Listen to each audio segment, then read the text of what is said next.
Olá, seja muito bem-vindo a mais um Café com Palavra. E hoje nós estamos aqui com um convidado muito especial. Quero apresentar a vocês meu amigo, meu pastor, o Anderson Martins. Pastor Anderson Martins. Muitas pessoas que talvez já conhecem, mas ainda muitas pessoas que ainda não conhecem e não conhecem de fato o caráter de quem é a pessoa de Anderson Martins, de quem é a pessoa que tem se tornado muito exemplo para nós. Quero apresentar a vocês esse grande homem de Deus, o Anderson Martins. Bom, prazer todo meu, Bill, e ouvintes, me sinto honrado, me sinto privilegiado de estar aqui hoje nesse período, conversando e trocando ideias aqui para a glória do Senhor. Pastor, hoje é uma terça-feira poderosíssima, porque a gente vai tratar de um assunto que, ao meu ver, tem acontecido bastante.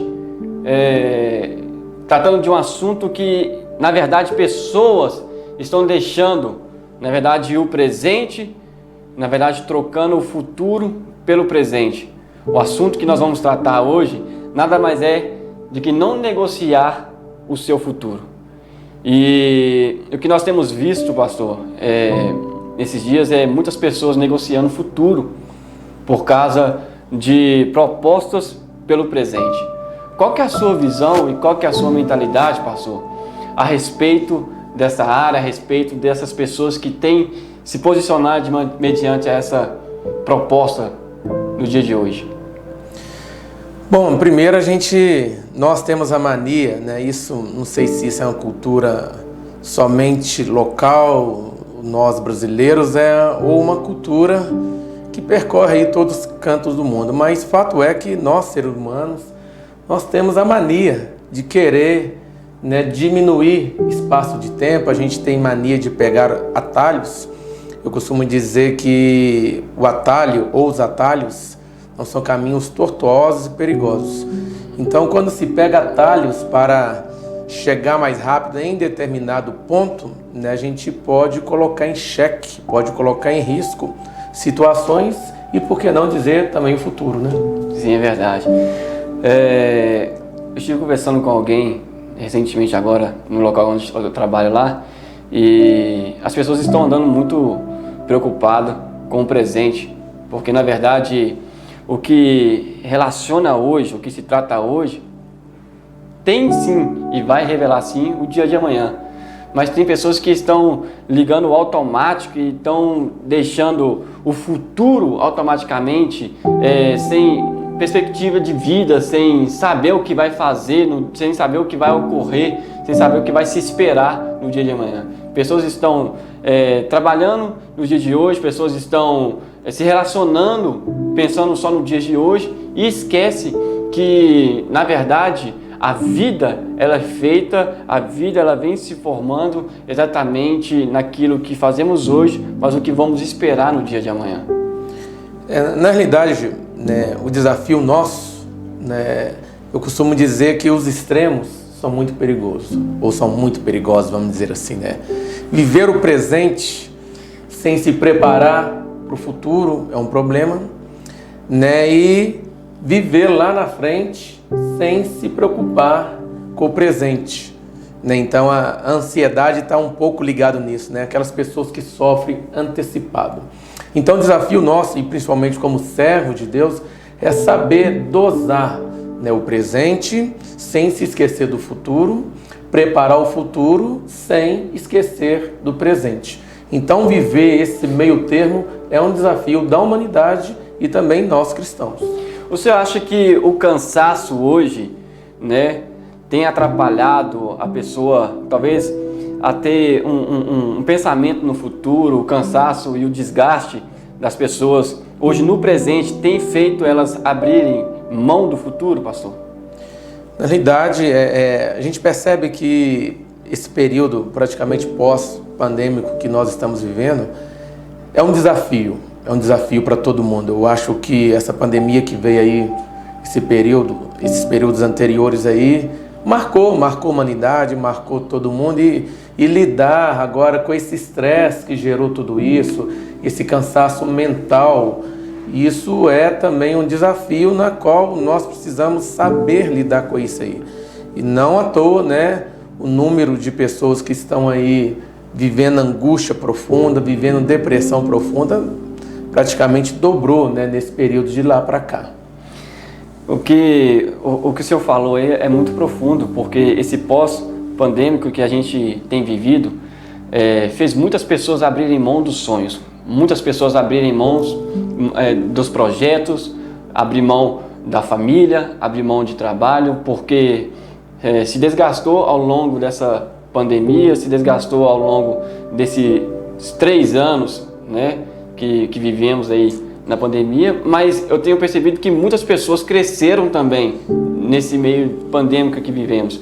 Muitas pessoas apostaram, muitas pessoas olharam e acreditaram que essa era uma chance de um crescimento, tanto financeiramente, tanto para se relacionar tanto também para poder, como eu vou falar, tanto financeiramente, ministerialmente. Pessoas têm apostado e acreditado. Eu tenho visto que alguns pastores investiram bastante nesse tempo pandêmico aí, trabalharam em redes sociais, alguns que não tiveram, né, essas plataformas na mão, né, para poder trabalhar, fizeram, né, de alguma forma a impulsionar o nome de Cristo e a trazer ao coração de pessoas a transformação e um seguinte pensamento, de que alertar que o tempo tem sido cada vez mais pequeno e a volta de Cristo tem se tornado quanto mais perto de nós. E eu queria saber do senhor exatamente como foi a sua posição, qual foi o seu pensamento quando isso tudo começou a acontecer.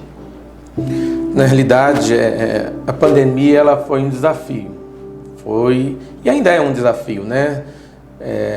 No meio político, né, no meio social, e a igreja também, ela entrou, né, na pandemia sem saber do que ia acontecer logo ali ao futuro. Né? Então, esse período da pandemia serviu também para nós líderes cristãos, né, nos reinventar. Né? Dizem por aí que crises geram oportunidades. E nas crises a gente se reinventa. Crises são oportunidade de desempenhar coisas que usualmente você não faz todos os dias.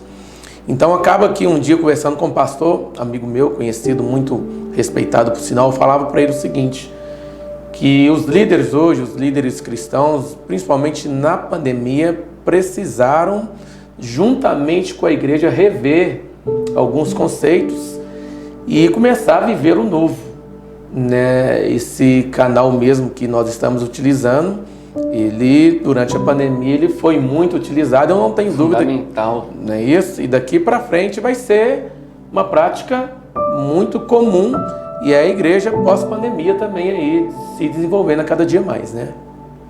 É verdade. A Bíblia menciona que Ismael estava no deserto, né? Ismael crescia no deserto. Sim. Tem muita gente que não consegue entender porque o deserto talvez tenha sido longo, porque o deserto talvez tenha sido doloroso, mas a Bíblia diz que enquanto Ismael estava no deserto, o menino crescia. Verdade. E tem muita gente que está no deserto e quer sair correndo do deserto, sem saber que é só um processo, sem saber que é só o trabalhar de Deus. Verdade. E não consegue entender o período desse processo de deserto. Hoje, talvez você tenha vivido um deserto, que você tenha falado, pastor, esse deserto é doloroso, esse deserto não acaba, esse deserto para mim tem sido o mais longo da minha vida. Não se preocupe, porque todo deserto que você está passando está te gerando um crescimento. E tudo aquilo que Deus está fazendo através da sua vida, com certeza vai atingir a vida de outras pessoas também. Amém. E quando se fala em deserto, eu me lembro muito, as igrejas em algumas áreas ficaram muito vazias e alguns pastores pensaram, este talvez é o maior deserto das igrejas. E eu não sei se o senhor chegou a pensar dessa forma, mas como o senhor já se colocou, né, nesse trabalho de plataformas digitais aí, assustou bastante, porque a gente nunca esperava uma pandemia dessa assim, na verdade por muito tempo, e isso gerou em alguns pastores algo que eles nunca esperavam. O que é? Na verdade força, vigor.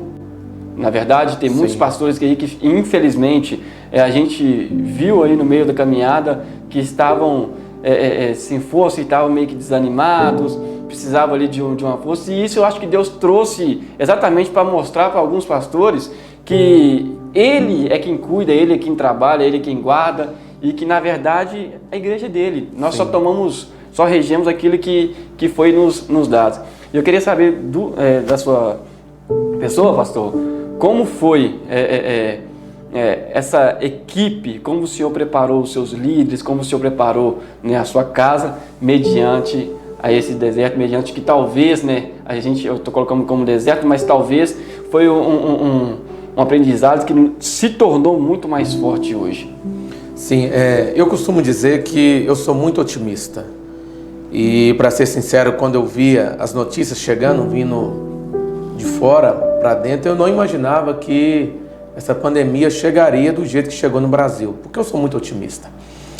E à medida que eu percebi que estava chegando e era real, verdadeiro, foi gerando também um medo, né? Como ser humano gera um medo, gera, preocupações. E um dia, lá em casa, eu falava para minha esposa, falava para ela o seguinte: olha, filha, nós não temos escolha. Nós somos de frente. Não tem como a gente ficar dentro de casa preso, não tem como a gente nos trancafiar como era a proposta, né? E aí gerou, né? E essas coisas geraram debates. Até que ponto eu posso ir? Até que ponto eu devo ir? Até que ponto eu não vou trazer perigo para dentro da minha casa? Mas também, ao contrário, tinha casas que mereciam e precisavam ser assistidas de perto. Então, essa insegurança que pegou todo mundo de surpresa, né, nós precisamos ali, né, na realidade ninguém se preparou, né? Sim.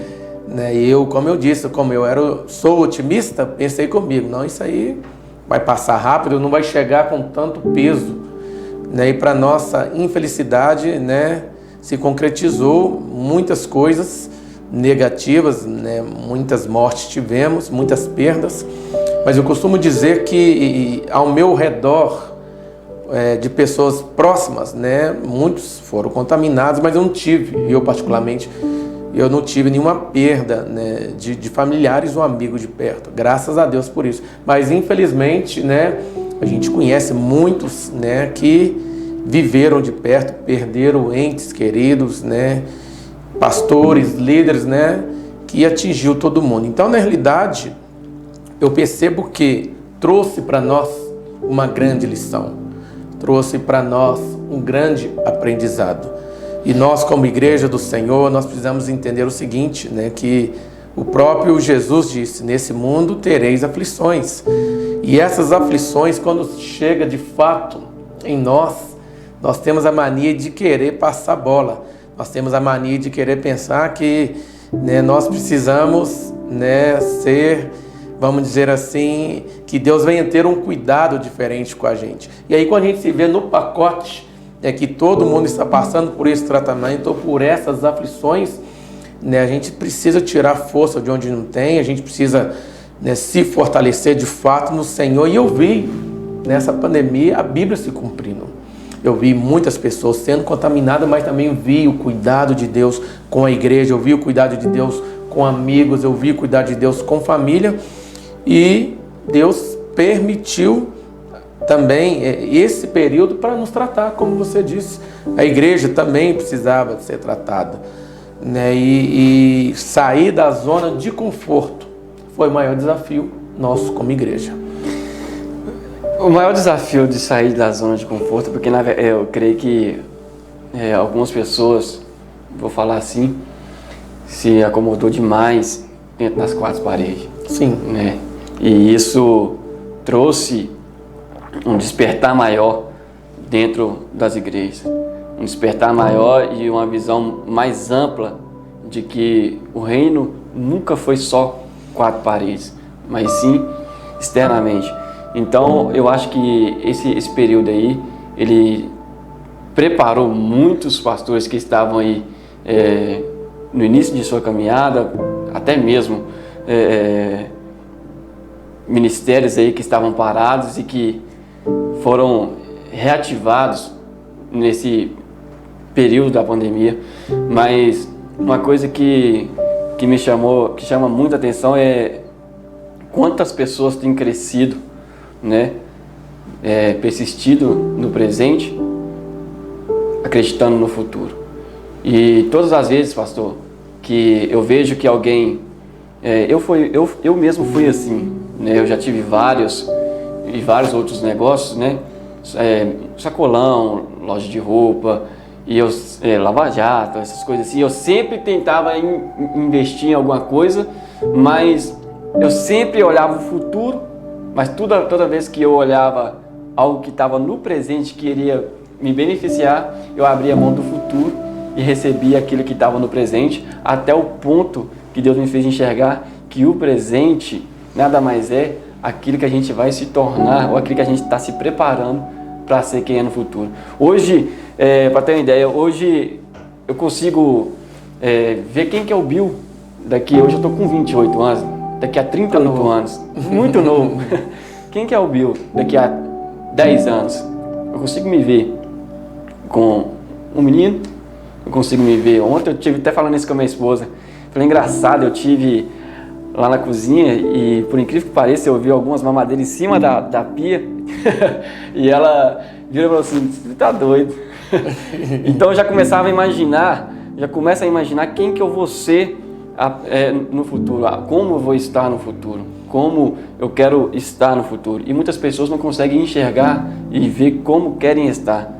Fato é, Esaú estava tão cansado, mas tão cansado, que ele não conseguia ver o futuro. Mas Jacó, né, por estar descansado, conseguia enxergar o futuro. Então, quando Esaú ele abre mão do futuro, ele começa a negociar o presente. Ele está dizendo assim, eu estou cansado, eu estou fadigado, então eu prefiro negociar e receber algo que vai me sustentar no presente do que aquilo que vai me tornar no futuro. Jacó vai ali e pega, né, investe ali no presente. Viu a oportunidade, investiu e falou assim, não, se ele está abrindo mão, eu quero investir. Então, todas as vezes que nós abrimos mão do nosso presente, ou tentamos negociar o nosso presente, tem sempre alguém com a oportunidade de investir no nosso projeto. Tanto é que no meu sacolão, quando eu estava lá com 7 meses, né, com o meu mercado aberto, eu estava já desanimado, cansado, fadigado, porque é cansativo, e eu tiro o chapéu para quem trabalha nessa área. E quando eu falei assim, não quero mais, alguém estava com a oportunidade de chegar e comprar. E alguém veio e comprou, alguém veio e pagou, que não foi tão grande assim, porque eu já estava, quem está cansado acaba vendendo barato demais, abrindo mão demais do sonho. Então, quando eu estava ali com desejo, cansado de abrir mão daquilo que talvez se tornaria um futuro bem melhor para mim, ao longo prazo, eu abri mão e alguém veio e investiu. Tem pessoas que estão abrindo mão do presente, na verdade do futuro, negociando o presente. Qual que é o seu pensamento e a sua linha de raciocínio e sobre essa visão? Interessante que você citou o caso aí.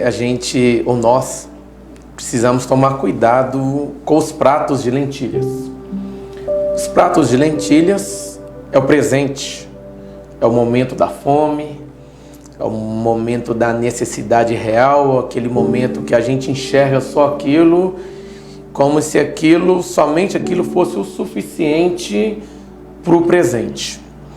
Eu costumo dizer, né, tem até um tema de uma palavra que eu já ministrei sobre ela, eu falava o seguinte: tome cuidado com as distrações. O que é distração? Distração é aquilo que me tira do foco. E falava também um dia sobre convicções. Nós precisamos entender essas coisas. Tomar cuidado que nada venha nos tirar o foco, entendendo que o futuro está nas mãos de Deus, o nosso futuro precisa estar nas mãos de Deus, mas nos preparar para o futuro. O presente, né, é o hoje, é o agora, mas o futuro é daqui a um segundo. Então a gente não sabe, propriamente dito, daqui a quanto tempo vai se concretizar, por exemplo, uma promessa.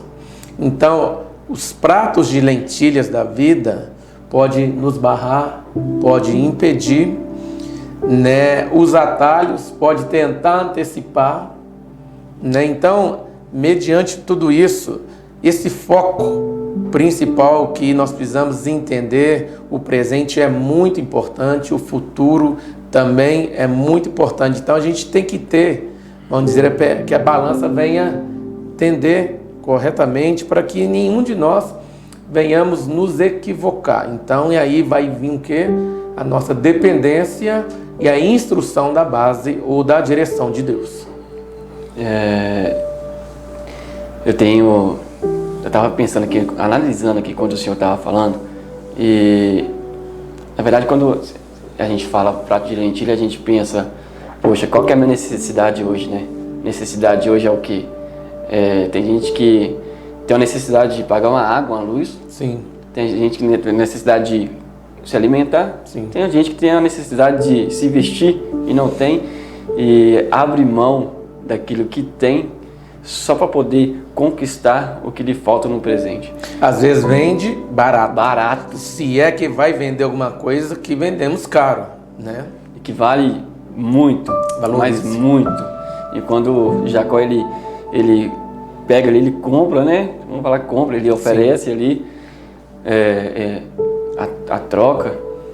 Ali ele está dizendo, enquanto você está pensando no presente cansado, eu estou pensando exatamente no futuro daquilo que Deus pode fazer em mim. Mas queria que o senhor deixasse um conselho para quem está pensando agora em desistir do presente, ou na verdade tentando abrir mão do futuro para negociar o presente. Queria que você deixasse essa opinião e esse conselho para essas pessoas que estão nos assistindo. Qual é o conselho que você daria hoje para elas? Talvez eu daria somente um conselho que talvez pode abranger tudo isso que foi dito aqui. A persistência. Que possamos persistir naquilo que nós acreditamos, que possamos estar firme naquilo que acreditamos, que possamos, né, pensar como profeta. Vamos pensar um pouco lá na frente.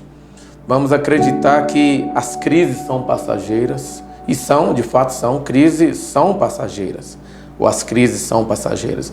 Então essa persistência, esse foco, esse entendimento que se hoje está ruim, amanhã vai melhorar, esse entendimento que hoje está difícil, mas amanhã vai melhorar, essa situação que hoje estou desempregado, mas amanhã vou arrumar, vou conseguir o emprego dos meus sonhos. É aquela situação de que hoje estou solteiro, mas amanhã vou ter a minha família. Se hoje estou a pé, amanhã vou ter um veículo. Não que a gente tende somente para as coisas, vamos dizer, pontuais da vida. Não, todos nós precisamos, né? O veículo, um conforto, uma roupa, uma elegância, uma aparência, mas isso não é tudo, aquilo que você disse, né? O futuro, ele está de fato na mão de Deus ou nas mãos de Deus, e acreditarmos se Deus está governando, se Deus é o Senhor da nossa vida, se Deus exerce de fato o senhorio das nossas vidas, deixa nas mãos dele, que ele vai fazer o de melhor para nós.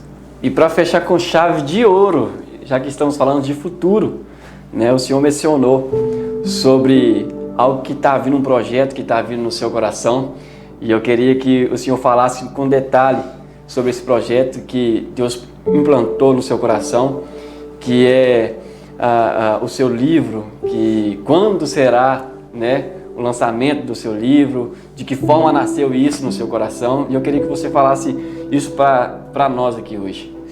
Na realidade, a ideia do livro, ela partiu logo quando eu assumi o meu pastoreio, ou pastoreio como queira. Mediante, né, a turbulência do momento daquela época, que está aí cortando entre 11 a 10 anos, né, eu comecei a pensar, eu preciso documentar isso. Eu era né, Deus estava me permitindo e permitindo viver as pessoas ao meu redor, do redor, viver experiências que pensava comigo, eu tenho que registrar. Pensei comigo, nada melhor do que um livro. Só que na época, né, comparado a hoje, eu era muito imaturo e pensei comigo, poxa, é muita ousadia. Né, eu estou começando agora o meu pastoreio, já estou escrevendo, vou escrever um livro. Não, vamos aguardar um pouquinho. E de lá para cá, muitas experiências, né, com Deus, com pessoas, Deus me permitiu e tem permitido viver. E cerca de 6 meses atrás comecei o projeto, Deus me deu a direção, né, ele já está bem adiantado, dei uma pequena parada agora, mas a gente pretende concluir no máximo aí no meio do ano agora e pedir Deus direção, né, um livro tem um pouco de biografia, experiências, né, eu creio aí que vai edificar vidas, que é o maior propósito desse livro. Tá aí. Quanto tempo demorou, ou quanto tempo está demorando, né, para ele lançar o livro dele? Olha o tempo que tem passado, mas está persistindo. O tempo que tem cada dia, né, percorrido, e a mentalidade é uma: não abrir mão daquilo que ele sabe o que quer, que é o futuro. Qual que é o futuro? Através da vida, através daquilo que ele está escrevendo, daquilo que ele vai estar colocando a vida dele ali, para que outras pessoas possam ler, para que outras pessoas possam receber e entender. Poxa, por que eu não fiz dessa forma? Por que eu também não persisti? E eu queria só mais um conselho do Senhor, para que essas pessoas que hoje talvez um dia começaram a escrever talvez um livro, talvez uma história, e não finalizaram, ou talvez ficaram só no papel e não deram continuidade a esse livro, talvez a uma gravação de louvor, de música, ou essa pessoa que um dia começou a descrever um projeto, talvez um casamento, que falou assim, não, vai gastar muito tempo, vou gastar tempo demais e eu prefiro deixar só no papel mesmo e não insistir nesse projeto.